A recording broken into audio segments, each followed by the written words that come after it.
जहीन मिर्जा, हिंदुस्तानी की report. OBC समाज में हर्ष, खुशी, उल्लास, जश्न, आतिशबाजी के साथ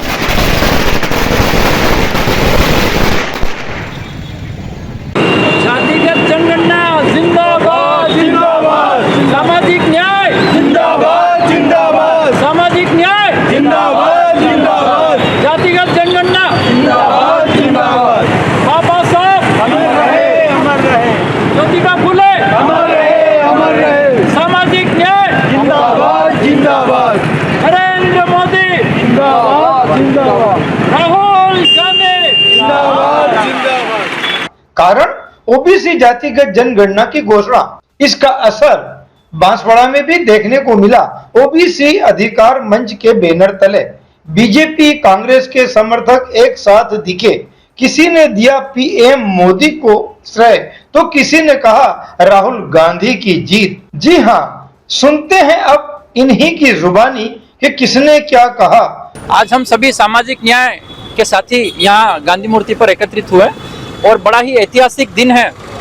कल केंद्र सरकार ने नरेंद्र मोदी जी के नेतृत्व में सामाजिक न्याय के कदम को बढ़ाते हुए जातिगत जनगणना, दशकीय जनगणना में करवाने का फैसला लिया, जो बहुत ही स्वागत योग्य है। ओबीसी अधिकार मंच और समस्त सामाजिक संगठनों की तरफ से मैं धन्यवाद प्रेषित करता हूं केंद्र सरकार को, और विपक्ष के नेता राहुल गांधी जी और कांग्रेस पार्टी को भी मैं धन्यवाद करता हूं जिन्होंने इस मुद्दे को जोर शोर से उठाया।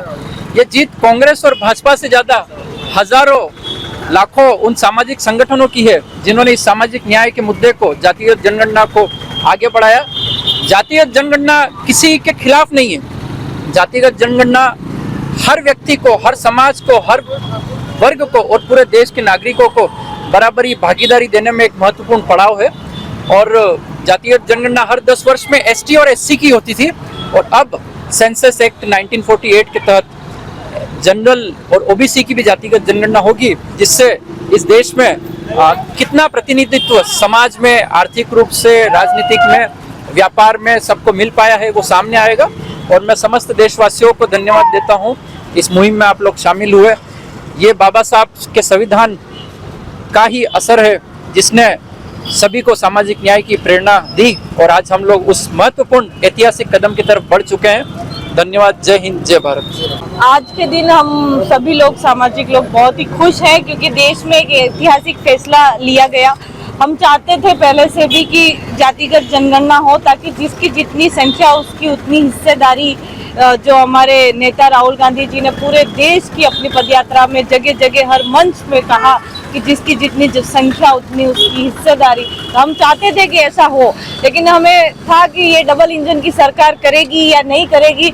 हमारी उम्मीद के ऊपर मोदी जी की सरकार ने काम किया। हमें ऐसा लगता नहीं था कि मोदी सरकार, जो कभी हमेशा धर्म के नाम पे देश को बांटती रही, वो इतना बड़ा फैसला देश हित में लेगी।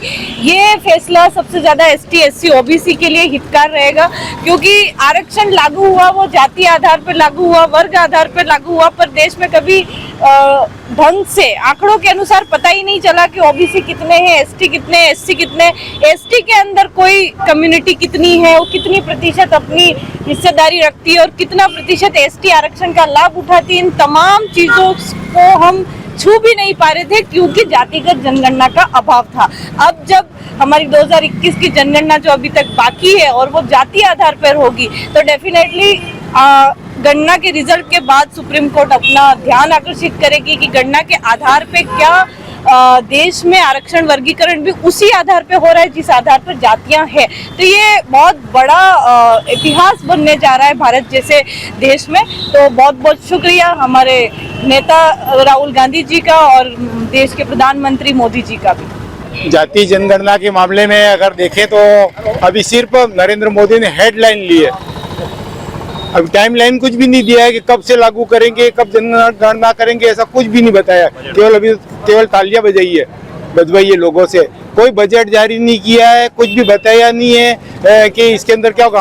हमारा जो नेता है राहुल गांधी, वो लंबे समय से इस विषय के लिए लड़ रहे थे और उन्होंने ही ये काम करवाया है और उनके प्रयासों से ये हुआ। आगे की उनका प्लान राहुल गांधी का ये है कि 50% जो लिमिट बना रखी है आरक्षण की, उसको समाप्त करवाएंगे और जितनी जिसकी जनसंख्या उसके अनुसार आरक्षण की व्यवस्था करवाएंगे और प्राइवेट सेक्टर के अंदर भी आरक्षण की व्यवस्था की जाएगी। ईडब्ल्यूएस के नाम पे पहले ही बिना किसी कानून के नियम के आरक्षण दे दिया गया कुछ वर्गों को, तो निश्चित रूप से अब बिना जनगणना किए भी ये काम किया जा सकता था कि जिसकी जितनी जनसंख्या उतना लाभ दिया जा सके, लेकिन ठीक है अब ये किया जाएगा। तो हेडलाइन से आगे निकल करके और अगर ये डेडलाइन बताएंगे तो ही जाकर के हमको इस मामले में सफलता मिलेगी। धन्यवाद। आज भारत देश के लिए एक ऐतिहासिक निर्णय और ऐतिहासिक दिन है, जिसका कार्य जो निर्णय लिया है, जो 56 इंच का सीना जिसको बोलते हैं भारत प्रधानमंत्री माननीय नरेंद्र मोदी जी ने, और वो फैसला वही ले सकते थे, पिछले 50 साल में कोई नहीं ले पाया। और जातिगत जनगणना बहुत तरीके से, जैसे मैं आज सुन रहा हूँ तो बहुत तरीके से लाभदायक है। जैसे अभी ओबीसी का जनगणना नहीं पता है किसी को, अपने को ब्राह्मणों का कितना वोट प्रतिशत है वो नहीं पता है। जब ये वोट प्रतिशत सामने आएगा तो जो पार्टियां अभी कुछ लोगों के पीछे, कुछ समाज के पीछे भाग रही है, वो बन करके एक समरसता पे आएंगी और वो ये चाहेंगी कि हर पार्टी हर समाज का वोट चाहिए। यही नहीं कि यार यहाँ पे वोट की बहुल है तो मेरे को यही चाहिए, जिसके लिए नेताओं के भाषण बदल जाएंगे सभी, और आर्थिक स्थिति सुधरेगी। जैसे होगा ओबीसी में वर्ग एक 2% ही गवर्नमेंट कर्मचारी है, लेकिन अगर वो उनकी जनसंख्या ज़्यादा है तो उनको भी ऊपर लाएंगे, उनको अलग से विशेष तौर पे लाभ मिलेंगे अलग अलग जगहों पे। जैसे अपने आप एसटी बाहुल है, एसटी विशेष मिलता है, जैसे अन्य जगहों पे कहीं ओबीसी ज़्यादा है बिहार में, तो उनको वैसा लाभ मिलेगा। ये तमाम देशवासियों के लिए बहुत ऐतिहासिक फैसला है, क्योंकि जो समुदाय पिछले कई समय से इस चीज़ की मांग कर रहे थे, जो एक इस तरह से अपनी गणना की डिमांड देख रहे थे कि हमारे देश के अंदर हमारी भी गणना हो, तो ये बहुत ऐतिहासिक फैसला है। उन पीढ़ी के लिए, आने वाली पीढ़ी के लिए, जो युवाओं को एक बहुत अच्छा मार्गदर्शन मिलेगा। और हम राहुल गांधी जी का बहुत बहुत धन्यवाद करते हैं, बहुत उनकी जीत मानते हैं कि उन्होंने कई दफ़ा संसद में इस चीज़ की आवाज़ की मांग उठाई और देशवासियों को एक बहुत बड़ा तोहफा देने के लिए अपना काम किया। मोदी जी को बहुत बहुत धन्यवाद, उनकी रूलिंग पार्टी को बहुत बहुत धन्यवाद। इस देश के अंदर आपने एक ऐतिहासिक फैसला लिया, इससे बहुत सारे आयाम उपलब्ध होंगे, युवा पीढ़ियों को बहुत फायदा होगा। हेमंत वेड़ा, यूथ कांग्रेस विधानसभा अध्यक्ष काटोल। मैं ध्यान आकर्षित करना चाहूँगा कि जो जातीय जनगणना हुई है वो सामाजिक तौर पे भी इसका आर्थिक और सामाजिक वर्गीकरण से हर समाज को लाभ मिलेगा। साथ ही समाज के साथ साथ जितनी राजनीतिक पार्टियाँ हैं उनको भी जरूर इसमें अपना योगदान मिलेगा कि किस तरह से हम आगे वर्गीकृत कर सकते हैं। तो मैं एक बार पुनः सभी का समर्थन करते हुए धन्यवाद ज्ञापित करता हूँ। विभिन्न राजनीतिक पार्टियों ने राज किया और जो पिछड़ा वर्ग था, जो जनजाति वर्ग था, जिसको कि उसकी हिस्सेदारी मिलनी चाहिए थी, उसके बारे में सब कुछ न कुछ करना चाहते थे और अपने अपने राजनीतिक लाभ के लिए इसका उपयोग भी किया। लेकिन मैं मोदी जी का शुक्रगुजार हूँ, मैं उन्हें बधाई देना चाहूँगा कि उन्होंने इस ऐतिहासिक निर्णय को लिया, क्योंकि मोदी जी भी जो एक दशक से ओबीसी के नाम से जो राज कर रहे थे, आज उनके लिए कृतज्ञता उन्होंने व्यक्त की है।